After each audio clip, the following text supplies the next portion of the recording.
Praise the lord. ఈరోజు మనం మాట్లాడుకోబోయే అంశం స్తుతించుట ఎంత మనోహరమో ఈరోజు మనం తెలుసుకుందాం. ప్రార్థనతో ముందుకెళ్దాం. స్తోత్రం దేవా, సర్వోన్నతుడా, గొప్ప దేవా, ఈ యొక్క వాక్య భాగం ద్వారా మీరేమందరితో మాట్లాడి బలపరిచి మిమ్మల్ని స్తుతించే వారిగా మమ్మల్ని చేయమని యేసు నామములో ప్రార్థించి అడిపొంది ఉన్నాము పరమ తండ్రి, ఆమేన్.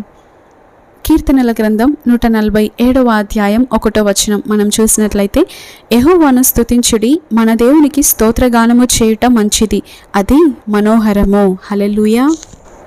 మనకు ఎన్నో రకాలైన ప్రార్థనలు తెలుసు. బైబిల్లో కూడా పలు రకాలైన ప్రార్థనలు ఉన్నవి.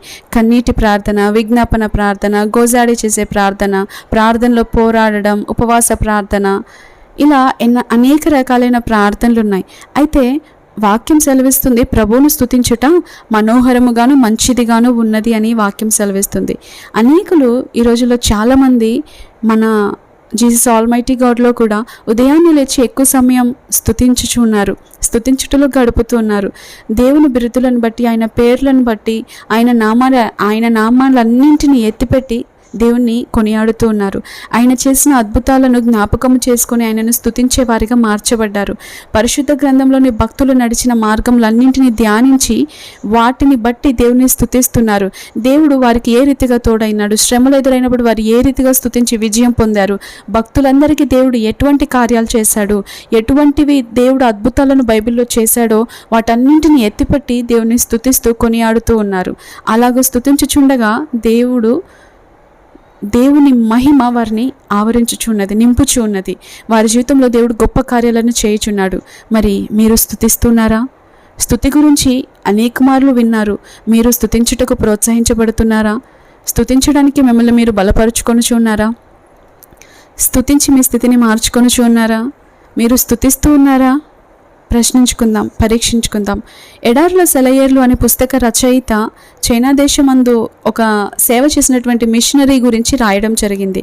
ఆ మిషనరీ పరిచర్యలో ఎన్నో అపజయాలు ఎదుర్కొంటాడు. ఇక నేను చేయలేను అని విసిగి వేసారిపోయి వ్యాధితో, చింతతో దాడి చేయబడుతున్నప్పుడు, కృంగుదలను ఎదుర్కొంటున్నప్పుడు దాన్ని జయించడానికి ఎన్నో రోజులు దీవారాత్రులు ప్రార్థించాడు. కానీ జయం చూడలేకపోయాడు. చివరికి తన మిషనరీ సేవను కూడా వదిలేసి స్వదేశానికి తిరిగి వెళ్ళిపోవాలని తీర్మానించుకుంటాడు. దానికి ముందుగా తన స్నేహితుని ఇంటికి వెళ్తాడు. మరొక సువార్థికుడు తన స్నేహితుడు. అయితే ఆ స్నేహితుని ఇంటికి వెళ్ళినప్పుడు ఆ సువార్థికుడు తన గోడ మీద పెద్దగా రాసి పెట్టుకున్నాడు, ఈసారి స్తుతించుము ప్రయత్నించుము అనే మాటను అతడు రాసి పెట్టుకున్నాడు. అది ఈ సువార్థికుని కంటపడింది.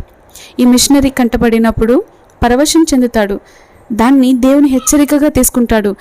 ఈ వాక్కు ద్వారా దేవుడు నాతో మాట్లాడుతున్నాడు, ఈ వాక్కు నా కొరకే, ఈ వాక్కు కొరకే నన్ను దేవుడు ఇక్కడికి నడిపించాడు. దేవుడు సరైన సమయంలో సరైన వ్యక్తుల మధ్యకి సరైన సమయంలో సరైన స్థలానికి నడిపిస్తాడంట.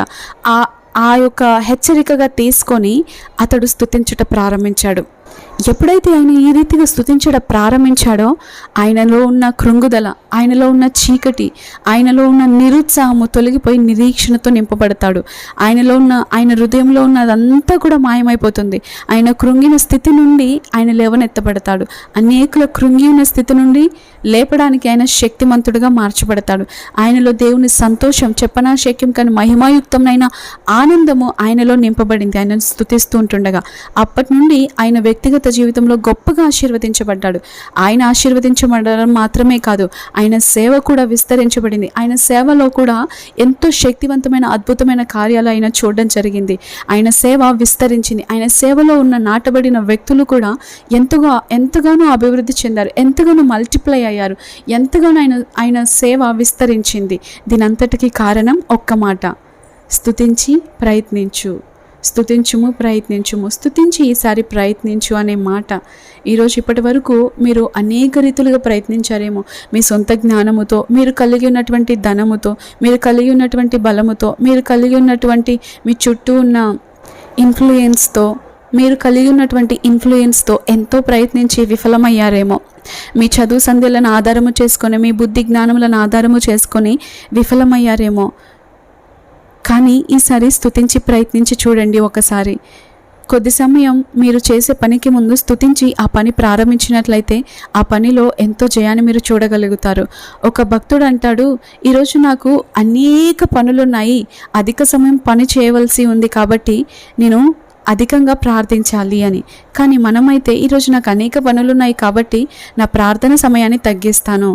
ఈరోజు మనకు ఏదైనా ఎదురైంది అంటే, ఎక్కడైనా సమయం అధికమవుతుంది అంటే ఆ సమయాన్ని అక్కడ వెచ్చించడానికి మన ప్రార్థన సమయాన్ని దొంగిలిస్తాము, మన ప్రార్థన సమయాన్నే కట్ చేస్తాము.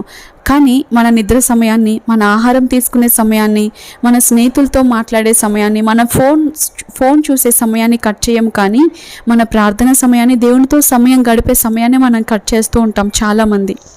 కానీ ఆ గొప్ప దైవజనుడు ఎప్పుడైతే తన అధికమైన పనులున్నాయి, అధికంగా దేవునితో గడపాలి అని దేవునితో అధికంగా గడిపి ఎప్పుడైతే పని ప్రారంభించాడో 8 గంటల పని తనకు 2-3 గంటలలో అయిపోయేదంట. హల్లెలూయా. తను యాక్చువల్గా చేసే ప్రార్థన 2 గంటలు అనుకోండి, ఆ రోజు అధికమైన పని ఉందని 4 గంటలు ప్రార్థించేవాడు.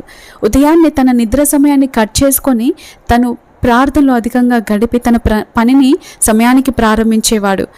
ఒక మాట, ఎప్పుడైతే మనం అక్కడికి వెళ్తే అధిక సమయం అక్కడ ఉండవలసి వస్తుంది అని మనకు తెలిస్తే దానికి ముందుగానే ఒక మాట ప్రార్థించాలి.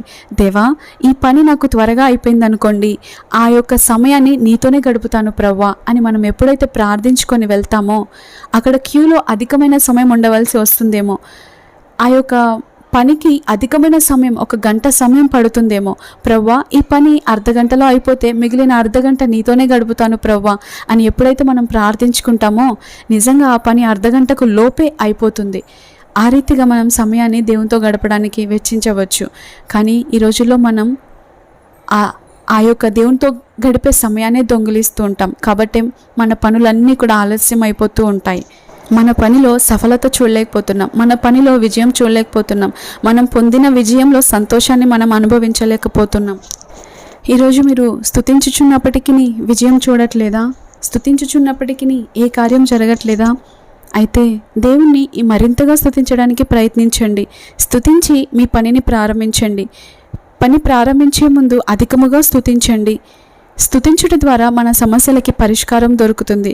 స్తుతించుట ద్వారా మన ప్రతి పరిస్థితిలో సమాధానంగా మనం చేయగలుగుతాము. చిరాకుతో, విసుగుతో చేసే ప్రతి పనిలో ముందు మనం స్తుతించినట్లయితే ఆ పనిలో దేవుని దూతల సహాయము, దేవుని యొక్క సహాయం మనం పొందుకోగలుగుతాం, దేవుని కృపను మనం పొందుకోగలుగుతాం. స్తుతించుట మంచిది, మనోహరం అని వాక్యం సెలవిస్తూ ఉంది. ఈ రోజున స్తుతించుట మనకు మంచిది. ఎవరికి మంచిది? మనకు మంచిది, దేవునికి కాదు. మనకు మంచిది, మన కోసం దేవుని స్తుతిస్తున్నాం. మనకు మంచిది, మన కుటుంబానికి మంచిది, మన దేశానికి మంచిది, మన రాష్ట్రానికి మంచిది, మన ప్రాంతానికి మంచిది, మన గ్రామానికి మంచిది, మన ప్రపంచానికే మంచిది. స్తుతించుట ద్వారా మనం ఎన్నో రకాలైన విజయాలను చూడగలుగుతాం. ఈ రోజున మీ ఇంట్లో ఇంకా సమస్యలు ఏలుబడి చేయుచున్నాయా? ఈ రోజున మీ హృదయంలో అశాంతి, అసమాధానం ఏలుబడి చేయుచు ఉందా? అవి తొలగింపబడాలి అంటే తొలగింపబడినవి అన్నట్టుగా విశ్వాసంతో దేవుని స్తుతించండి. ముందుగా స్తుతించుట దేవుని యొక్క లక్షణమై ఉన్నది. ప్రభు లాజరును లేపకముందే ప్రభువా నా ప్రార్థన ఆలకించినందుకు నీ కృతజ్ఞతలు అని దేవుని స్తుతించాడు. ప్రభువారు ఆ యొక్క 5 రొట్టెలు 2 చేపలని పంచిపెట్టక ముందే దేవుని స్తుతించాడు కాబట్టి అవి మల్టిప్లై అయ్యాయి. ఈ రోజున మీరు మీ చేతితో ఏ పని చేసినా నష్టాన్ని ఎదుర్కొంటున్నారా? మీ చేతి పనిలో ఏది చేసినా మీ చేతితో నష్టం ఎదుర్కొంటున్నారా? నాశనం అయిపోతున్నాయా? మీ చేతిలో ఏది పట్టుకున్నా పడిపోతుందా? మీ చేతి పని ఆశీర్వదించబడాలి అని దేవుని స్తుతించండి. అందుకే కీర్తనల గ్రంథంలో వారు ఈ రీతిగా స్తుతించారు, ప్రభువా మా చేతి పనిని స్థిరపరచుము. అందుకే మనం ప్రతిరోజు ప్రార్థించాలి, దేవా మా చేతి పనిని స్థిరపరచుము. మా చేతి పనిని స్థిరపరిచినందుకు నీకు వందనాలేసయ్యా. మా చేతి పనిని మల్టిప్లై చేసినందుకు వందనాలయ్యా. మా చేతితో ఈరోజు ఏ పని ప్రారంభించినా దానిలో ఆశీర్వాదము చూచినట్లు మీ కృపనిచ్చినందుకు వందనాలయ్యా అని ఈ రీతిగా మనం ఎప్పుడైతే మన చేతి పనుల నిమిత్తం స్తుతిస్తామో మన చేతి పనులు ఆశీర్వదించబడతాయి, విస్తరించబడతాయి, మల్టిప్లై చేయబడతాయి. ప్రభువారు చేతులతో ఎప్పుడైతే విరిచి స్తుతించి పంచిపెట్టాడో మల్టిప్లై అయ్యాయంట. ఎన్నో వేల ప్రజలు, 20,000కు పైగా వారు భుజించారు. ఏంటి, 5 రొట్టెలు 2 చేపలని 20,000 మందికి పైగా తిన్నారు అంటే ఎంతగా స్తుతిలో శక్తి ఉందో అర్థమవుతుందా? మనం స్తుతి కృతజ్ఞతలు చెల్లించినదే మన ప్రార్థన సంపూర్ణం కాదు. కృతజ్ఞతాస్థుతులు చెల్లించినప్పుడే మన హృదయంలో విశ్వాసం, సంతృప్తి కలుగుతుంది. విశ్వాసం కూడా అభివృద్ధి చెందుతూ ఉంటుంది. మీ జీవితంలో ఇంకా సమస్యలు ఏలుబడి చేయుచున్నాయా? మీ సమస్య ఏమై ఉన్నది? మీ సమస్య ఏంటి? అప్పుల బాధలా? ఆర్థిక ఇబ్బందులా? నిరుద్యోగమా? జీవితంలో ఆటంకాలా? ఏ పని చేసినా విఫలత ఎదుర్కొంటున్నారా? మీ పై అధికారులు మీ ఎడల కఠినంగా ప్రవర్తిస్తున్నారా? ఎటు చూసిన మూయబడిన ద్వారాలు కనబడుతున్నాయా? ఎవరు కూడా మిమ్మల్ని అర్థం చేసుకొనక ద్వేషించుచున్నారా? భారములన్నింటినీ ప్రభు మీద మోపండి. అయితే మీరు చేయని తప్పులు మీపై వేస్తూ ఉన్నారా? అయినా పర్వాలేదు, కౌంట్ ఇట్ ఆల్ జాయ్, మహదానందమని ఎంచుకొనుడి. మీ యొక్క సమస్త భారాలన్నింటినీ దేవునిపైన వేసి ఆయనను స్తుతించడం ప్రారంభించండి. ఆ స్తుతి మీ స్థితిని మారుస్తుంది. బ్రదర్ డిజెస్ దినకర్ గారు, తండ్రి గారు తన యొక్క పై అధికారి నుండి తను ప్రెజర్ని ఎదుర్కొంటున్నప్పుడు ఆ ప్రెజరైజర్లో కూడా ప్రభును చూస్తున్నాడు, ప్రభును స్తుతిస్తున్నాడు. కాబట్టే ఆ పై అధికారి కంటే మంచి స్థానాన్ని దేవుడిచ్చాడు. హల్లెలూయా. ఆ పై అధికారి స్థానాన్ని తీసి మన తండ్రి గారైన డిజెస్ దినకర్ గారికి ఇవ్వడం జరిగింది. హల్లెలూయా. మీ స్తుతి మీ స్థితిని మారుస్తుంది. మీరు సమస్య ఎదుర్కొంటున్నారు అని చింతిస్తూ కృంగిపోతూ స్తుతించడం మానేసి అక్కడే ఉంటే మీ ఎక్కడ వేసిన గొంగడి అక్కడే అన్నట్టు మీ సమస్యలు అక్కడే ఉంటాయి, మీ జీవితం అక్కడే ఉండిపోతుంది. సమస్యలకు పైగా ఎగురుతుందంట పక్షిరాజు. హల్లెలూయా. ఆ యొక్క మేఘములకు పైగా విహరిస్తాడు పక్షిరాజు. అందుకే ఎంత వర్షం పడ్డా పక్షిరాజు పైన ఒక్క చినుకు కూడా పడదంట. మేఘములకు పైగా ఎగురుతాడు. హల్లెలూయా. మీ సమస్యలకు పైగా మీరు స్తుతించాలి. మీ సమస్యలకు పైగా మీరు ఎగిరి స్తుతించినట్లయితే ఆ సమస్య మిమ్మల్ని ఏమీ చేయలేదు. మీరు సమస్యలను ఏలుబడి చేస్తారు, సమస్య మిమ్మల్ని ఏలుబడి చేయట కాదు. మీరు ఎదుర్కొంటున్న సమస్యలో మీరు ఇంకా భయపడుతూ కృంగిపోతూ ఉన్నట్లయితే అపవాది ఇంకా మిమ్మల్ని భయపెడుతూ ఉంటాడు. అధికమైన సమస్యలు తీసుకొస్తూ ఉంటాడు. వీళ్ళు భయపడుతున్నారు అని చెప్పి ఇంకా అధికమైన భారాలు మీపై వేస్తుంటాడు, అధికమైన సమస్యలు తీసుకొస్తుంటాడు, అధికమైన కఠినమైన పరిస్థితులు తీసుకొస్తుంటాడు. అందుకే మీరు భయపడకండి. భయపడకుండా పక్షిరాజు ఏ రీతిగానైతే పైకి ఎగురుతూ ఉంటాడో ఆ రీతిగా ఆ స్థితికి మనం ఎదగాలి అంటే స్తుతించాలి మనం. హల్లెలూయా. స్తుతి స్తోత్రములు ఒక పక్షి ఎగరడానికి రెండు రెక్కలు ఎలాగో మనం ఎగరడానికి రెండు రెక్కలు లాంటివే కృతజ్ఞతా స్తుతి. హల్లెలూయా. స్తుతి ఆరాధన మనం ఎగరడానికి ఆత్మీయంగా మన సమస్యలకు పైగా ఎదగడానికి మనకు ఉపయోగపడతాయి. కాబట్టి మీ సమస్యలను చూసి ఓడిపోయాను అన్నట్టుగా స్తుతించకుండా అక్కడే ఉండిపోకండి. మీరు గెలుస్తారు తప్పకుండా. మీ స్థుతి మిమ్మల్ని గెలిపిస్తుంది. మీ స్థుతి మిమ్మల్ని ఓడిపోయిన స్థితి నుండి మీరు తలదించుకున్న పరిస్థితిలో తల ఎత్తుకునేలాగా మిమ్మల్ని నిలబెడుతుంది. ఎక్కడి నుండైతే మీరు త్రోసివేయబడ్డారో, ఏ పరిస్థితిని బట్టి మీరు చింతిస్తూ బాధపడుతూ కృంగిపోతున్నారో ఆ పరిస్థితిలో మీ స్థుతి మీకు జయాన్ని ఇస్తుంది. సహజంగా ప్రతి ఒక్కరికి ఏదైనా సమస్య ఎదురైనప్పుడు స్తుతించుట కష్టంగా అనిపిస్తూ ఉంటుంది. అందుకే దావీదు భక్తుడు ఎన్ని మార్లు అతడు స్తుతించే గొప్ప వీరుడు, స్తుతించే గొప్ప భక్తుడు అయినప్పటికీ అతడు ఎన్నో సమస్యలు ఎదుర్కొన్నప్పుడు కొండ గుహలో దాక్కుని మరీ స్తుతించాడు. అసలు ఆ స్థితిలో ఎవరికైనా స్తుతించాలని అనిపిస్తుందా? ఇంతగా స్తుతించే నాకు ఏంటి ప్రభువా ఈ సమస్యలు అని ప్రశ్నించాలని అనిపిస్తూ ఉంటుంది. కానీ ఆ సమయంలో అతనికి కూడా స్తుతించాలని లేకపోయినప్పటికీ తన ప్రాణంతో తను మాట్లాడుకున్నాడు.